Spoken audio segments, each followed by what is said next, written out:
What would it take to let go? To simply release yourself from expectations and worry? We think it can't be done, and to a degree that is true. But the irony is, we always lose what we clasp too dearly. If we love something, we must set it free, right? So what would it mean to free yourself? This challenge is both harder and easier than we think. Harder in the sense that to let go often requires more courage than we possess, but far easier than the effort of grasping. Today we consider our relationship with our desire for control.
We light this chalice in the spirit of love, not simply love for others, but of the self.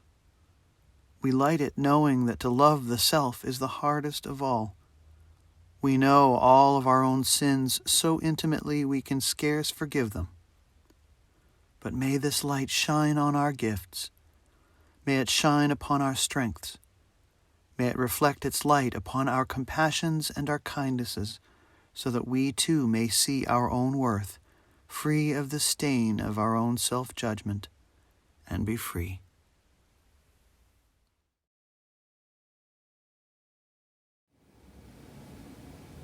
What does it feel like to bang your head against a wall? Does it hurt?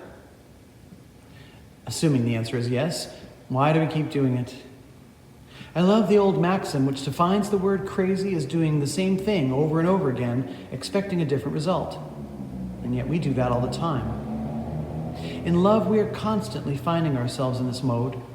In work, in friendships, in our life's ambitions, we are taught that we must keep pushing forward, keep pushing, keep striving, never give up. It's good advice, to a degree.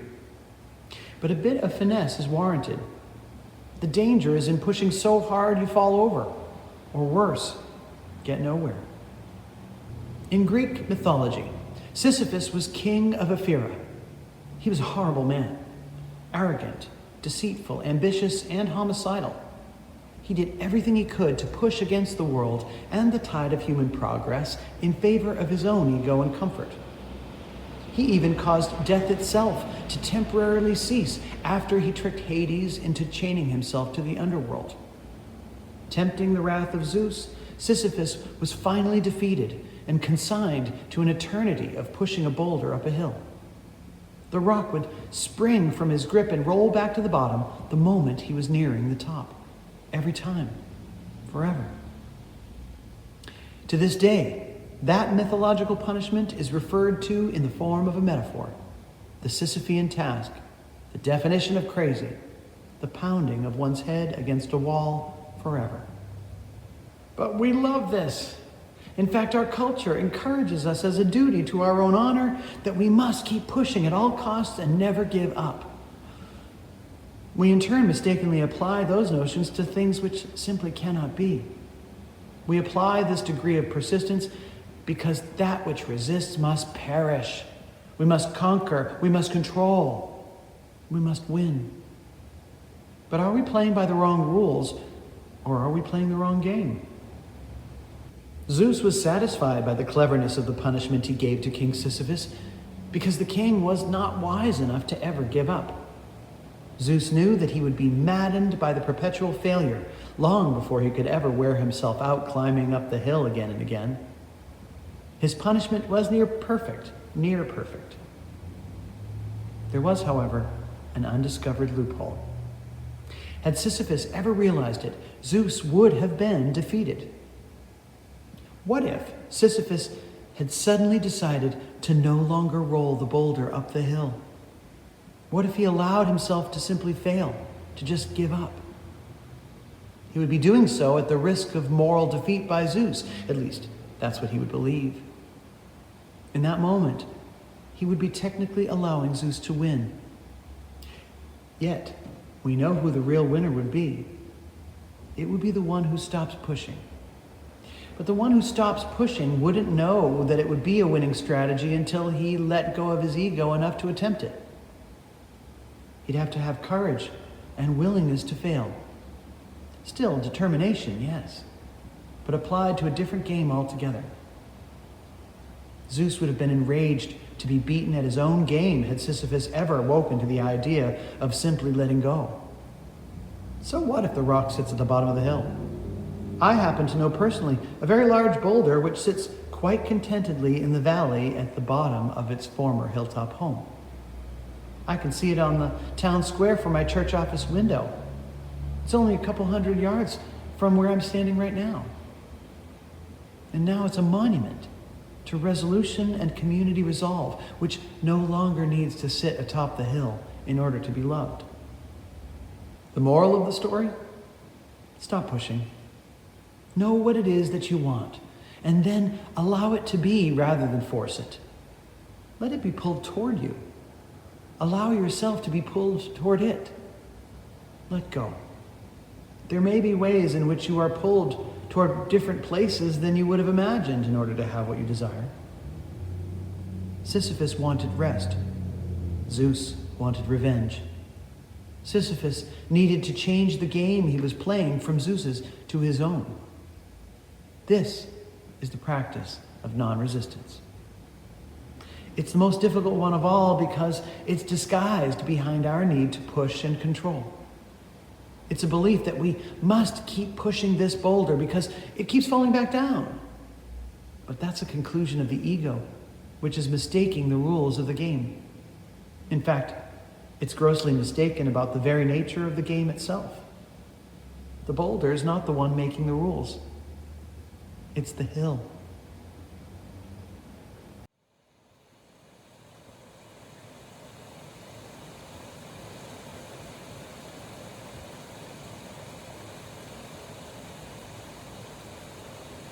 Be at ease now and breathe.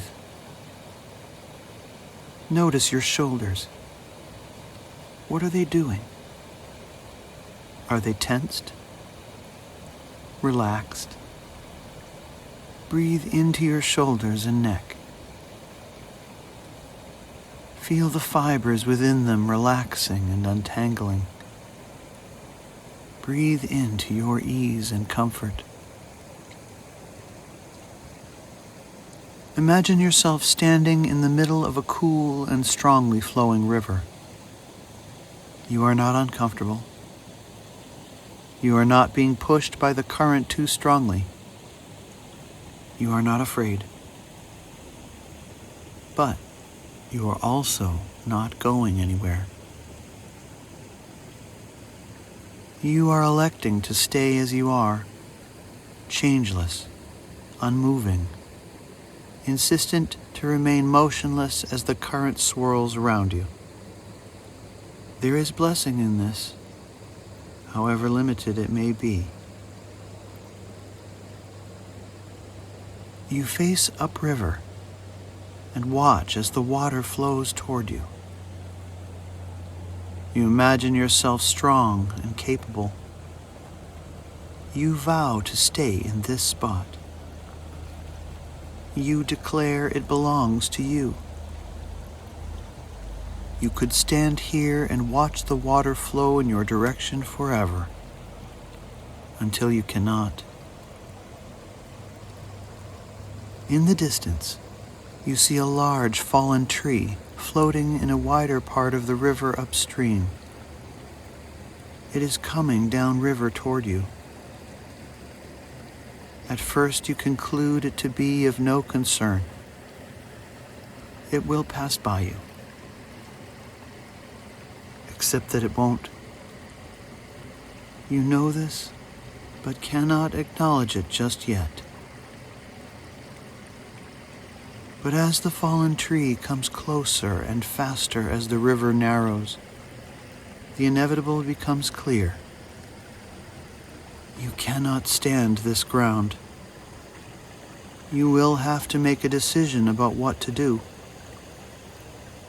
Either remain in your position and be killed, or move from the river when you have committed yourself to remain. This is the fear of change. But a third option occurs to you: letting go. Allowing change to occur. Not simply getting out of the way, but releasing yourself into the flow of change itself. Not letting it pass you by anymore, but joining with it.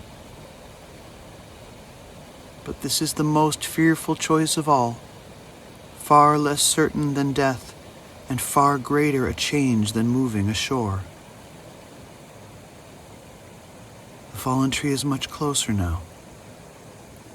It's time to decide.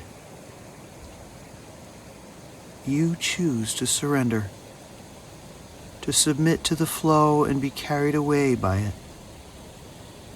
You choose to face the unknown and simply allow yourself to become one with it. And it is so good. You have chosen well. You are free. The adventure begins. Take one final breath and return.